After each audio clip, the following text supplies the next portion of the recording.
À la une de ce journal, drame de Calais, 401 personnes sont décédées, des écoles et hôpitaux emportés. On note également plusieurs disparus. Le porte-parole du gouvernement a annoncé l'arrivée d'une grande délégation gouvernementale dans cette province touchée par des inondations. La SADC a approuvé ce lundi le déploiement d'une force offensive afin de soutenir la RDC pour restaurer la paix et la sécurité dans sa partie Est. Quel sera le mandat de ces troupes? Sera-t-il offensif ou pas? Élément de réponse dans ce journal. À suivre ce soir à 20h, le professeur Banza Malela dans JMK Today autour de la thématique RDC, État de droit, que dire de la Cour constitutionnelle et de la Cour de cassation. L'Assemblée nationale déclare recevable la proposition de loi portant révision du Code de la famille sur la dot, les fiançailles et la polygamie portée par le député national Daniel Mbao. Cette loi fixe la dot au montant de $500 américains. Au Sénégal, le principal adversaire du président Macky Sall dénonce un complot. Il a été condamné en appel à 6 mois de prison avec sursis pour diffamation et risque d'être écarté à la course à la présidentielle de 2024. Nouvelle édition du journal sur Télé 50. Bienvenue à tous. Le bilan des récentes inondations survenues à Calais et au sud Kivu a été revu à la hausse. 401 personnes ont perdu la vie lors de ce drame et des milliers d'autres sont portés disparus. C'est le ministre de la Communication et Médias, Patrick Mouyaya, qui l'a annoncé lundi lors du briefing hebdomadaire.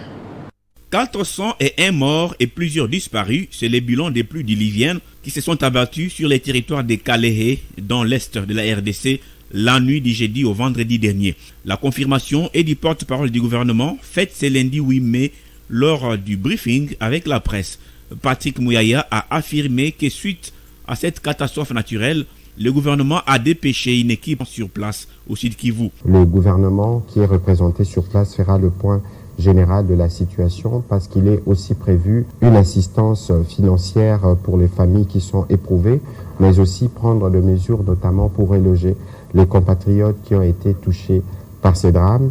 Plusieurs autres questions ont été passées au crible au cours de ces briefings, notamment celles liées au déploiement en RDC de la force de la SADC dans les tout prochains jours. Le porte-parole du gouvernement congolais a précisé que cette force sera différente de celle de la MONUSCO et qu'elle aura comme mission principale celle d'œuvrer pour le retour de la paix dans l'est de la RDC aux côtés des FARDC. L'idée, c'est de travailler activement pour le retour de la paix en RDC sur base de la réalité actuelle et sur base, je m'abstiendrai de dire certains mots, du fait qu'on n'a pas eu beaucoup de progrès avec la force régionale. La RDC étant actuellement confrontée à plusieurs maux, le gouvernement congolais s'active à répondre aux attentes de la population, a dit le ministre de la Communication et des Médias.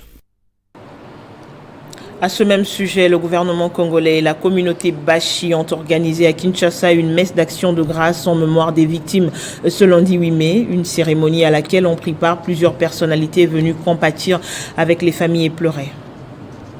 C'est la cathédrale Notre-Dame, située dans la commune de Lingwala, qui a servi de cadre pour la célébration de la messe organisée le lundi 8 mai par le gouvernement et la communauté Bashi en mémoire des victimes des inondations de Calais. La dite cérémonie, qui a connu la présence de plusieurs personnalités, notamment du Premier ministre, chef du gouvernement, du président du Sénat, des différents ministres, pour ne citer que cela, était une occasion de compatir avec les familles éprouvées, a déclaré le président du Sénat, Bahati Lukwebo.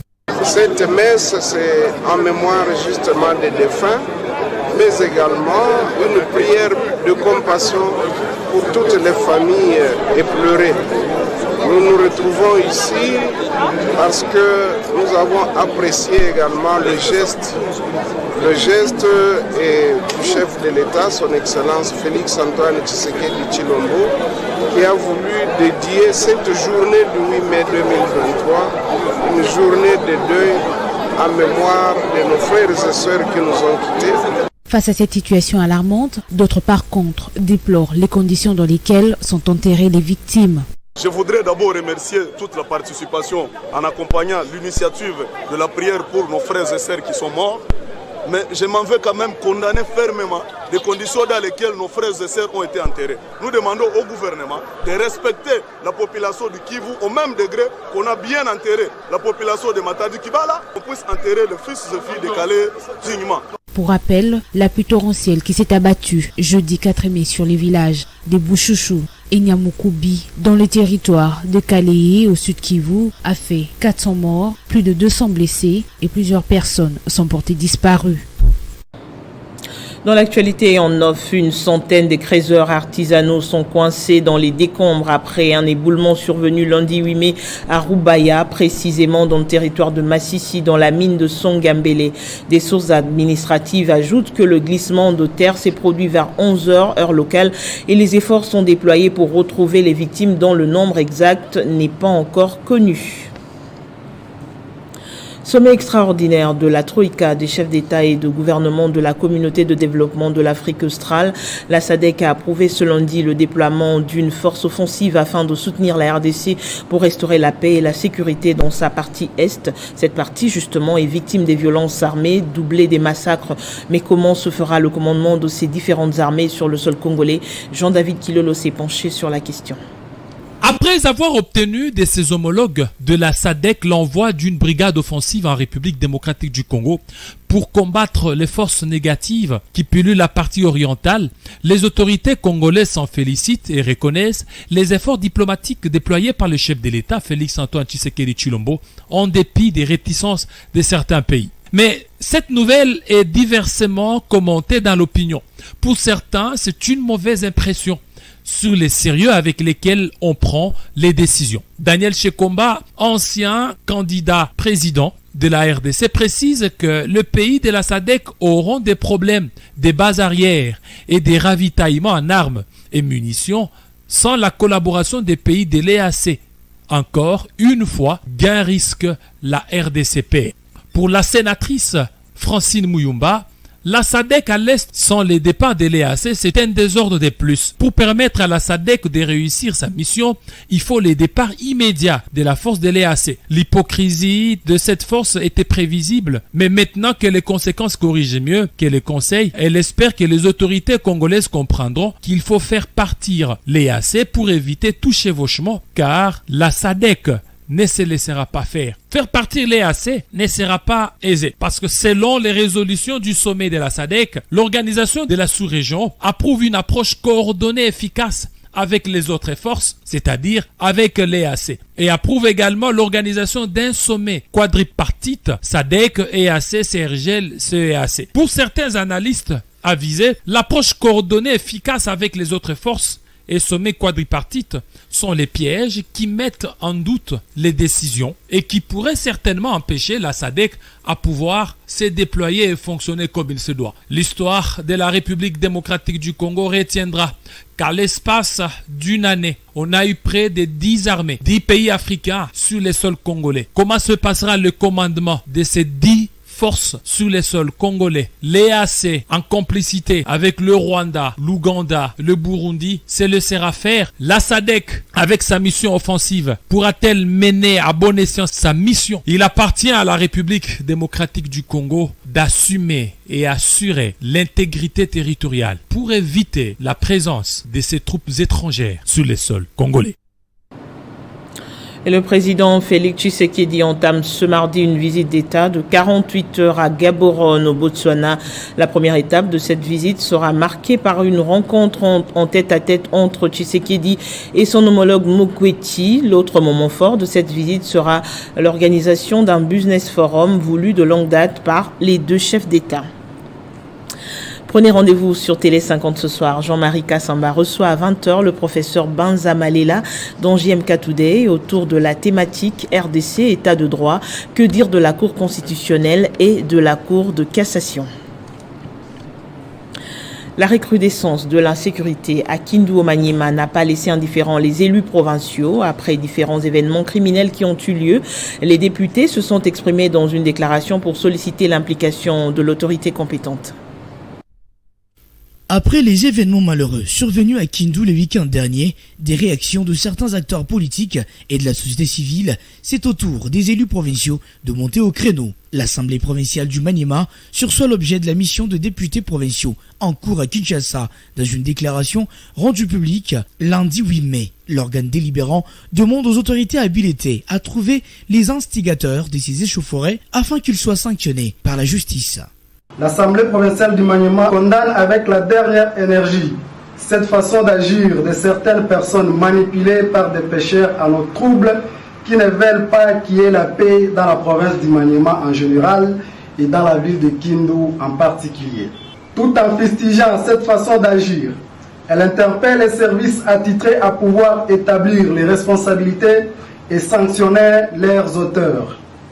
Elle présente les condoléances les plus émues aux familles des victimes. Elle sursoit par ailleurs l'objet de sa mission à Kinshasa et annonce le retour des honorables députés provinciaux à Kindu dès la première occasion afin de s'imprégner davantage de la situation sur terrain. Le rapporteur de l'Assemblée provinciale, Marcelin Christophe Ntumba, en présentant au nom de tous les élus les condoléances aux familles attristées. Et ici à Kinshasa, les députés nationaux ont examiné et déclaré recevable la proposition de loi modifiant et complétant le code de la famille. Une proposition de loi initiée par le député national Daniel Mbao. C'était au cours de la plénière de ce lundi, conduite par le premier vice-président de l'Assemblée nationale, André Mbata. Ce texte du député national Daniel Mbao propose des modifications notamment sur la protection des conjointes survivantes, les héritiers du premier degré et les grandes successions. Il réglemente, dans la version actuelle, la durée de fiançailles et fixe le montant de l'enveloppe totale à $500 au taux de 2000 francs congolais par dollar américain, sans abroger ou restreindre la liste de biens en nature. Cette loi proscrit par contre la liste des exigences qui ne trouvent leur nature dans la pratique coutumière en République démocratique du Congo, telles que les mèches, cabello, téléphone, télé et camions. Il faut dire que cette loi laisse tout de même une brèche à l'homme d'aller au-delà du montant d'1 million de francs congolais. Pour l'auteur de cette loi, elle ne limite pas catégoriquement, elle interdit juste à la famille de la fille de décider d'aller unilatéralement au-delà de ce montant sous peine de restitution. La proposition se veut être un texte des valeurs, un texte de changement des mentalités. Pourquoi j'encadre les fiançailles? Parce qu'il y a trop d'abus. J'ai proposé, comme au Congo-Brazzaville, d'instaurer une période probatoire des pré-mariages qu'on appelle les fiançailles. Les fiançailles ne sont plus simplement une simple promesse, mais c'est un engagement solennel qui précède les mariages avec une durée déterminée. Rappelons que cette loi a été envoyée à la commission politique, administrative et juridique pour toilettage dans un délai raisonnable avant son adoption prochaine en plénière. La CENI doit demeurer une institution indépendante. Elle ne doit recevoir des injonctions de la part des confessions religieuses ni des impositions de la part des organisations nationales et internationales pour l'audit du fichier électoral. Ce sont là les propos de l'évêque général Dodo Kamba lors d'une conférence de presse organisée par la CIME qu'il préside. Je vous invite à l'écouter. La CENI doit être reconnue comme une institution indépendante, dont la souveraineté est garantie par les règles, nos lois et la Constitution elle-même. Nous avons entendu parler de l'audit externe, quelque chose qui n'est pas mauvais en soi-même, mais dès lors que cela peut toucher ou empiéter à la souveraineté, à la liberté de cette institution, nous voulons nous rassurer que cela vienne des résolutions de la CENI en toute liberté et qu'elle s'assume.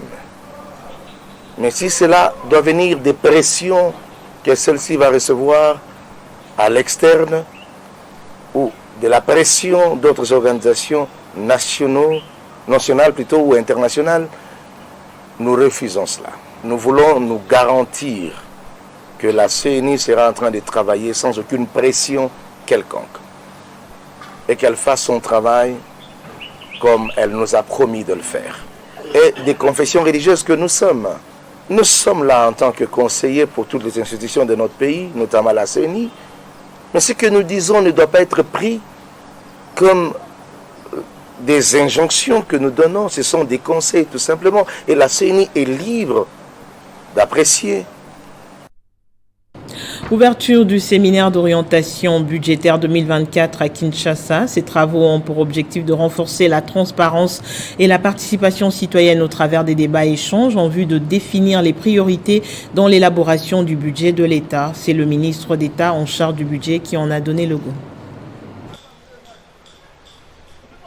Ayant dans ses charges l'élaboration, le suivi et le contrôle de l'exécution du budget du pays, les ministres d'État, ministre du budget, Aimé Bougie Sangara, est plus que déterminé à rendre possible cet objectif avec l'élaboration d'une loi de finances qui va répondre à tous les besoins du peuple. Le ministre d'État, ministre du budget, Aimé Bougie Sangara, a souligné que le séminaire d'orientation budgétaire est une étape importante du processus budgétaire qui a pour objectif de renforcer la transparence et la participation citoyenne au travers des débats et échanges en vue de définir les priorités et finalités des politiques publiques dans l'élaboration du budget de l'État.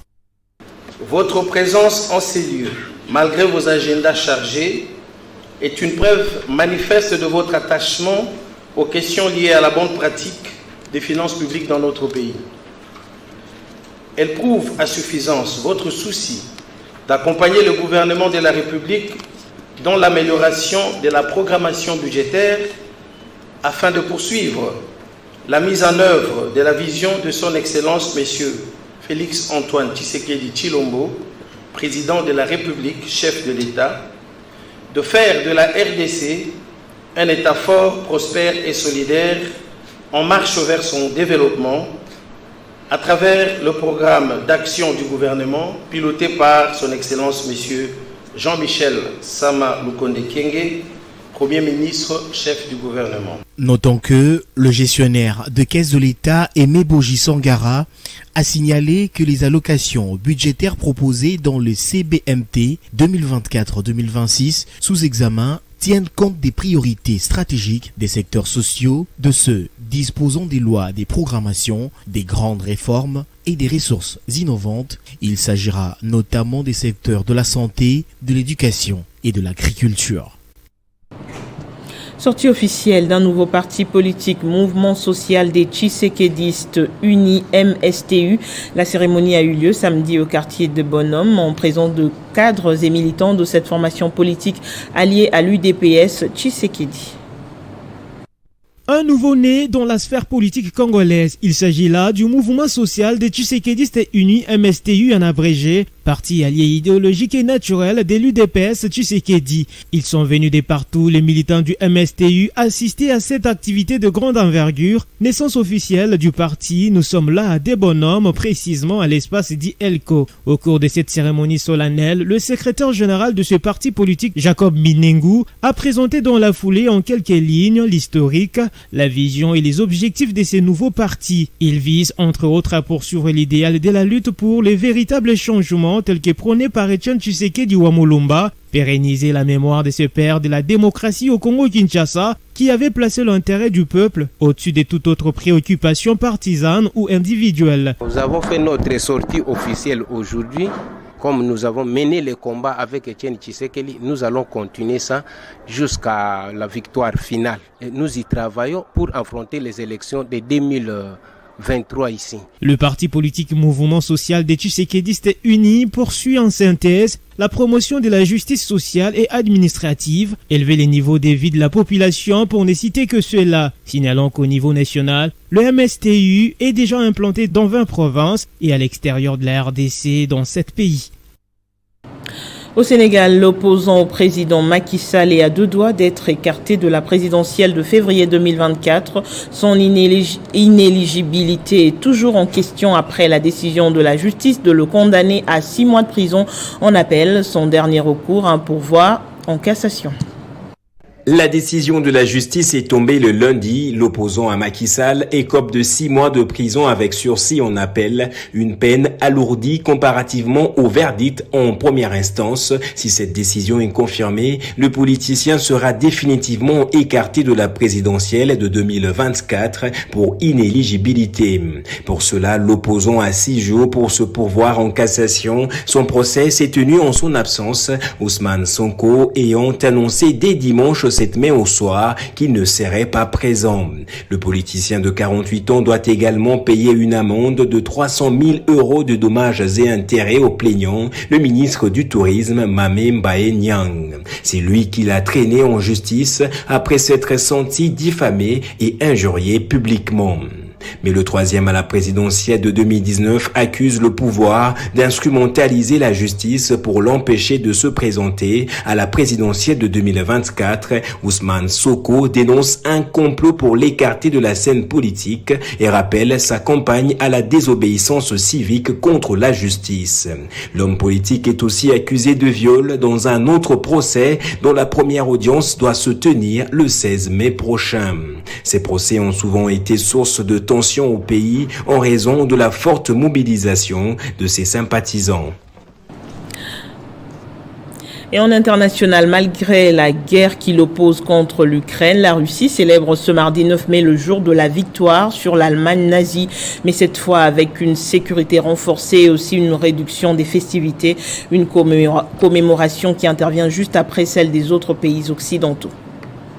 Pendant que les autres nations occidentales ont célébré la victoire le 8 mai dernier, Moscou commémore à son tour un jour après. Le 8 mai, ces jours-là, l'Allemagne signe sa capitulation. Selon les Russes, le 8 mai, c'est donc un jour qui a une signification particulière, encore beaucoup plus dans ce contexte de la guerre en Ukraine. Mais après 15 mois d'offensive en Ukraine, l'armée russe apparaît affaiblie par les pertes, les rivers et les tensions entre l'état-major et les paramilitaires de Wagner. Elle reste enlisée dans son combat pour la prise de la ville de Bakhmout, épicentre des combats de l'Est depuis des mois. Le président Vladimir Poutine est isolé et visé par un mandat d'arrêt de la Cour pénale internationale. Les commémorations se déroulent aussi sous protection renforcée du fait de la multiplication des attaques en territoire russe attribuées à Kiev par Moscou. Elles se produisent alors qu'une vaste contre-offensive ukrainienne est annoncée depuis des semaines comme imminente. Nous célébrons la journée de la victoire, une journée pour laquelle nos aïeux qui se sont glorifiés de par leur nom ont défendu la patrie. Par le prix d'un courage sans limite et de nombreux sacrifices ont sauvé l'humanité du nazisme. Aujourd'hui, la civilisation se retrouve à nouveau à une période charnière. Dans les régions proches de la frontière ukrainienne, les défilés traditionnels avaient déjà été annulés ou réduits. Les 2 drones ont encore alourdi l'ambiance. Les festivités sont également annulées dans des régions plus à l'est. Pour la première fois, aucune image des répétitions du défilé moscovite dimanche dernier n'a été diffusée sur les télévisions d'État. Le déroulement est totalement confidentiel. Et en football, la Ligue des champions européenne revient ce soir avec une affiche alléchante. Real Madrid, Manchester City comptant pour la demi-finale aller. Lors de la dernière édition, le Real Madrid avait réussi à écarter le club anglais au terme d'un match fou. Les Sky Blues tenteront de prendre leur revanche cette saison. On en vient au rappel des principaux titres. À la une, drame de Calais, 401 personnes sont décédées, des écoles et hôpitaux emportés. On note également plusieurs disparus. Le porte-parole du gouvernement a annoncé l'arrivée d'une grande délégation gouvernementale dans cette province touchée par des inondations. La SADC a approuvé lundi le déploiement d'une force offensive afin de soutenir la RDC pour restaurer la paix et la sécurité dans sa partie Est. Quel sera le mandat de ces troupes? Sera-t-il offensif ou pas? Vous avez eu des éléments de réponse dans ce journal. À suivre ce soir à 20h, le professeur Banza Malela dans JMK Today autour de la thématique RDC État de droit. Que dire de la Cour constitutionnelle et de la Cour de cassation? L'Assemblée nationale déclare recevable la proposition de loi portant révision du Code de la famille sur la dot, les fiançailles et la polygamie, portée par le député national Daniel Mbao. Cette loi limite la fixation du montant de la dot à $500 américains. Au Sénégal, le principal adversaire du président Macky Sall dénonce un complot. Il a été condamné en appel à 6 mois de prison avec sursis pour diffamation et risque d'être écarté de la course présidentielle de 2024. Nous revenons pour la revue de presse tout de suite. Ne nous quittez pas.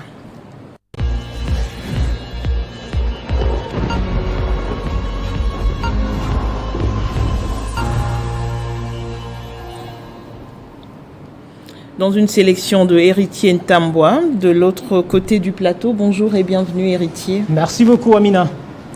À la une de votre revue de presse, les inondations ayant causé des centaines de morts à Calais font la une justement des journaux parus ce mardi.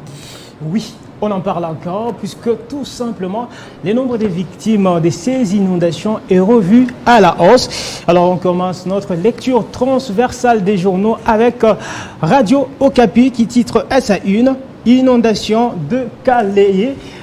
Plus de 400 personnes mortes. Eh bien, Amina, c'est donc les titres de ces médias. La presse poursuit en épinglant que cette catastrophe naturelle a également causé d'énormes dégâts matériels dans ces territoires.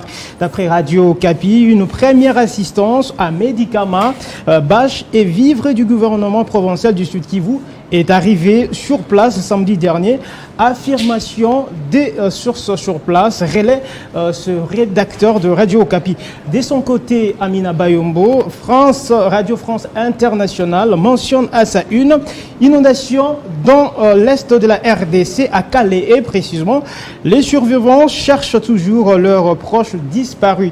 Eh bien, ce titre veut tout simplement insinuer que la situation dans l'est de la RDC est alarmante.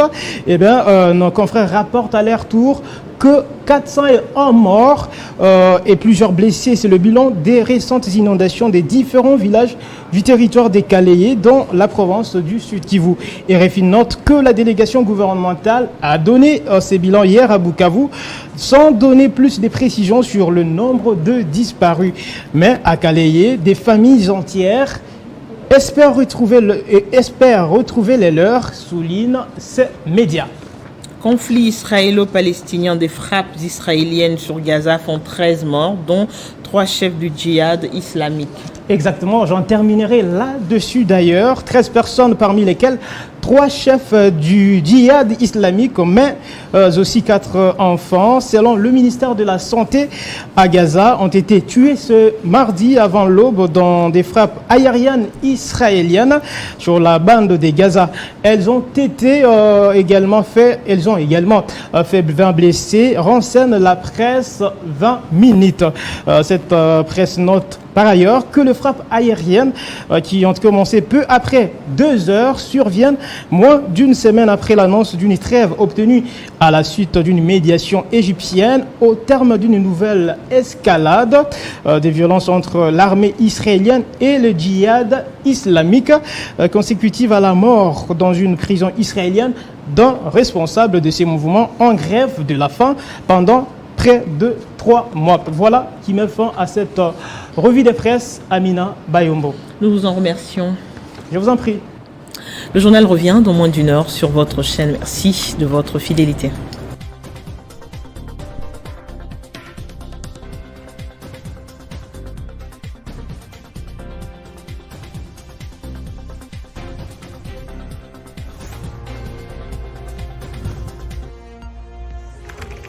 L'actualité reste en continu.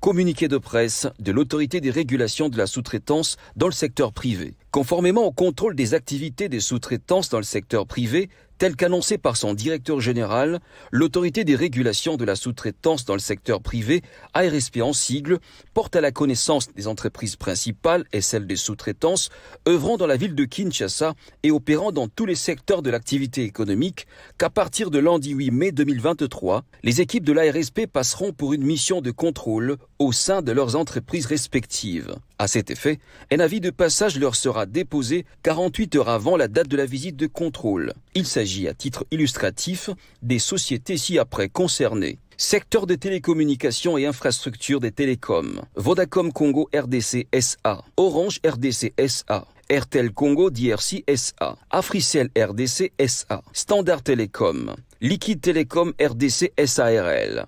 Huawei Technologies RDC SARL. East Castle Infrastructure. HTDRC Infraco. Helios Towers. Brandwheels and Crude Service. BCS SARL. Groupe Vivendi Africa RDC, JVA SA. Société congolaise de la fibre, Socof et consorts. Secteur des brasseries et limonaderies. Brasserie du Congo, Bracongo SA. Brasserie, limonaderie et malterie, Bralima SA. Industrie des boissons au Congo, IBC et consorts. Secteur de transport. Air France, Ethiopian Airlines, Kenya Airways, Compagnie africaine d'aviation, CAA. Gomer RDC. South Africa Airways SAA, Turkish Airlines, Air Côte d'Ivoire, Royal Air Maroc, Brussels Airlines, Husky Airlines et consorts. Secteur des infrastructures, bâtiments et travaux publics. DP World, Dubai Port World, Adi Construction SARL, Dematco SARL, Entreprise Générale Malta Forest SA, CREC 7 SARL, CREC 8, CCECC, Groupe Chani Metal, Safricas Congo SA, Société congolaise de construction moderne, SCCM et consorts. Secteur de l'agroalimentaire. Minoterie du Congo, Mino Congo. Plantation et huilerie du Congo, PHC SA. Gandour Food. Inalca Kinshasa. Congo Futur. Marsavco SA. Beltexco SA. Socimex SARL et consorts. Secteur des carrières. Carigresse SARL. Safricas. CREC 7 et consorts. Secteur des panifications. Société africaine de développement industriel alimentaire, SADIA. Société générale de pain, Pain Victoire. UPAC. Pâtisserie nouvelle et consorts. Secteur de logistique. Bolloré Africa Logistique RDC SA. Cargo Trans-Sarlou. Delmas RDC Group, SEMA CGEM. DHL International Congo SARL. Capem Logistique. Maersk Congo SARL.